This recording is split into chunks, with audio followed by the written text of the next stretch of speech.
Hey everybody, welcome to this week's edition of a double feature when we're looking at the 1933 edition of King Kong versus the 2005 King Kong. We hope that you've had a chance to go through and read our write-ups and join some of our conversation on social media and, most importantly, seen the movies yourselves. So with that in mind, let's get in and get this conversation going. All right, Mr. Thane. Yeah. Sorry, I couldn't help myself.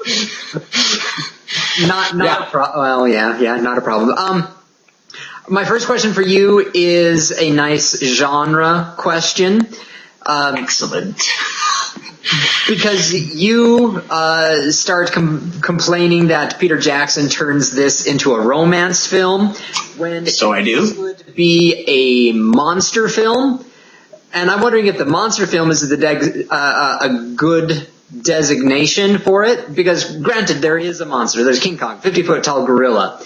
But it really doesn't, in my mind, play out like a monster film, because there seems to be more focus on the adventurers going through Skull Island and the rescue and all of that. So I might say it's an adventure film, maybe a little bit of a drama. Especially at the end when there's high stakes, but I don't know, I guess, what is your qualification for a monster film, and can you justify King Kong as a member of that genre?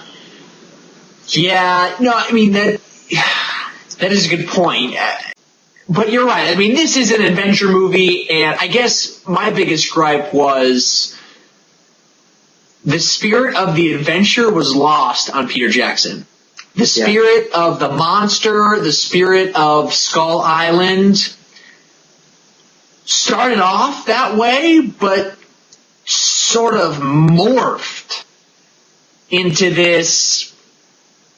I mean, like I said in my review, we see the bones of presumably his family. Sure. He's sitting on top of the mountain looking at the sunset. Obviously, he's sad. He's mopey. And I was just like, this is not a monster movie. This is not the adventure movie that was so present in the first. Yeah. And so that was my biggest gripe. So, right. I mean, touche, probably not a monster movie, but certainly I would qualify it as an adventure movie, but Peter Jackson, again, lost that adventure still in my mind. Yeah. I mean, I know he said in an interview one time that King Kong was like his favorite movie as a kid, and it like inspired him to be a movie maker or a filmmaker. So he had this love for this movie. So I think him making this movie turned into this love project and not like let me remake this movie to remake it. It's like, oh, I love this movie and I'm going to add this. And it's like his Hobbit thing. Like The Hobbit, did it need to be 3 hours? Okay, fine, debatable. I know people out there are probably going to hate me, but I think these Hobbit movies are like his love project. He's like, oh, Lord of the Rings, great.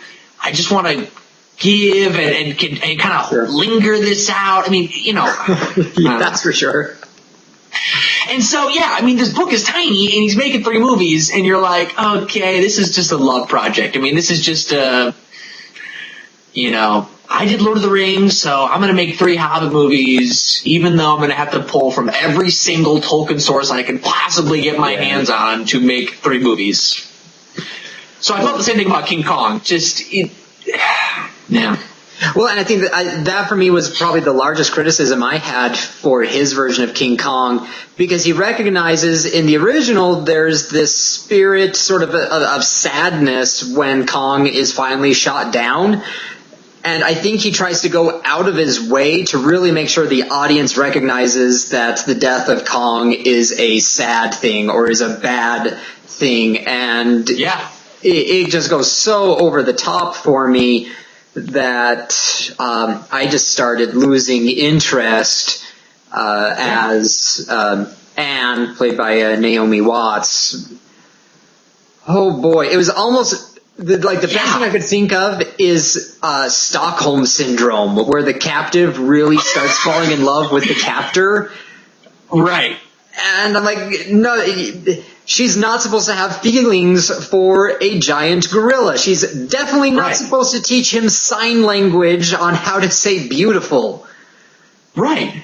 That completely drove me up the wall. Yeah. But, I mean, he did it, and by the end, more than being sorry for the death of Kong, we're more trying to figure out what in the world is this girl's problem. She's in love with a 50-foot tall gorilla. Right. And you're right. I mean, the two scenes where I was just like, oh my gosh, I'm gonna shoot something because this is driving me bonkers, is a scene where she's walking down the street and there's this light behind her. You can't see her face, and Kong's like, is it her? Is it her? And I'm like, okay, not only have you gone over the top, but this is just ridiculous. Yeah, that is complete love story trope right there. Yeah, exactly. And then the whole ice skating thing, the playing on the ice, you're just like, okay, you're humanizing Kong. He's not supposed to be humanized. He's an animal, and I'm sure in this day and age with animal rights and animal activists, I'm sure Peter Jackson thought about that and was like, okay, I gotta make sure to keep the animal community happy. Maybe, I don't know, but I think at that point, he officially lost the spirit of the movie. Yeah. Because I liked it about the original, that even back in New York, she's still scared of him. Oh, yeah. And it's just coincidence that he sees her in the building. It's not like he's ripping up humans trying to find her, Yeah. I like how you said it. Peter Jackson tries to humanize Kong, whereas in the original, Kong stays a beast. He stays a gorilla with gorilla tendencies. And I think that's why we end up feeling bad for him in the original, because we recognize he's just, and I'm going to say that, he's just a gorilla. He is just an animal doing what animals do, and because he's just an animal doing what animals do, he doesn't really deserve the fate he got. Whereas that becomes very problematic in the 2005. Yeah, no, I totally agree. Kong's just trying to be king of the jungle. He's in a new jungle. He's in the city. So I'm just going to be king of the jungle. And then in the 2005, I'm looking for my girlfriend, and I can't find her. And I'm going to rip everything up to find my girlfriend. I don't know. Just ridiculous. Yeah. In the 1933 Kong, they make absolutely no reference that Anne and Kong have any kind of relationship. In fact, she's afraid of him, and she's solely committed and going to get married to Driggs. Jack. Thanks. That's what I meant. But in Peter Jackson's, she's kind of got this triangle going on. Yeah. She's got Kong, and she's got Adrian Brody. And I'm wondering, even at the end, Kong dies, and her and Adrian come together and they hug. Yeah. Do you think that Kong and Anne have a stronger relationship in King Kong, Peter Jackson version, than her and Jack? Because Peter Jackson does not insinuate that they're ever engaged, that they're going to get married. It's just, in fact, he almost insinuates that they've broken up when they got back. They're not even together anymore. She's off doing her thing. He's doing his own play. She didn't act in his play. What do you think that relationship looked like? Yeah, because he realizes he never told her that he loved her. He realizes as he's listening to his own play. Yeah. I think that's stupid, but that's okay. Yeah. So you wrote this play for her and then didn't tell her you loved her, and now you're realizing you have to tell her you love her? Okay, that doesn't make a lot of sense. Whatever. I haven't the slightest clue. Like I said, the best I could come up with is Stockholm Syndrome. She's just infatuated with her captor. Because I mean, there's the moment she tries to escape, but the T-Rex comes, Right. and then that's when Right. she sort of goes under his protection, and it seems like that seems to be the turning point. She recognizes, oh, he's going to protect me, and he's not that bad, and I'm going to teach him the sign language for beautiful. Right. Whereas with the Driscoll character and Anne, we don't get a whole lot. The vast majority of what we get is when they're on the boat and they just keep sort of looking at each other. Right. But we don't get really any conversations. She has more conversations with Kong than she does with him, as far as we know. Right.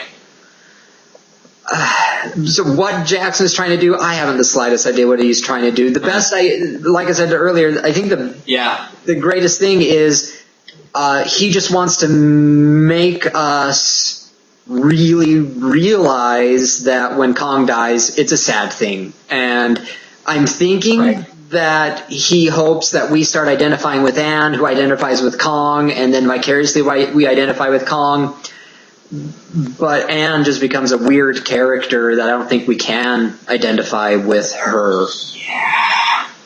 And I think that's the thing, like, I believed her from the beginning, you know, when she gets to the shipyard and he's like, are you sure you want to come? And she's like, I don't know, why? And she hesitates, and then she gets on the boat. I believed all that.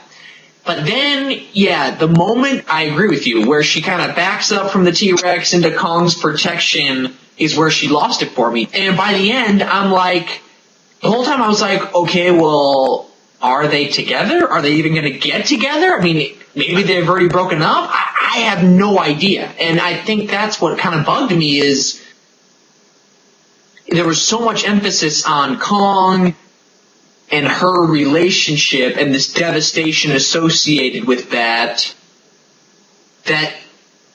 Jackson's like, well, we don't need to talk about Anne. She's not important, so let's go back to Kong. I don't know. It just bothered me. It bothered me so much. Sorry. I'm on my pedestal now. I'm done.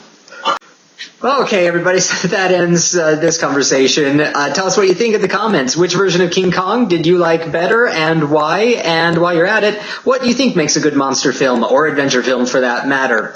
And while you're down in the comments, please click to subscribe so you can stay tuned with everything that we have to say, and so you can come back tomorrow and learn about the next film that we're going to be looking at, which is foreign, and give you a little heads up, won the 2010 Cannes Grand Prix prize. So check us out on social media. Join us this coming week for our conversations, and until next week, have a good one.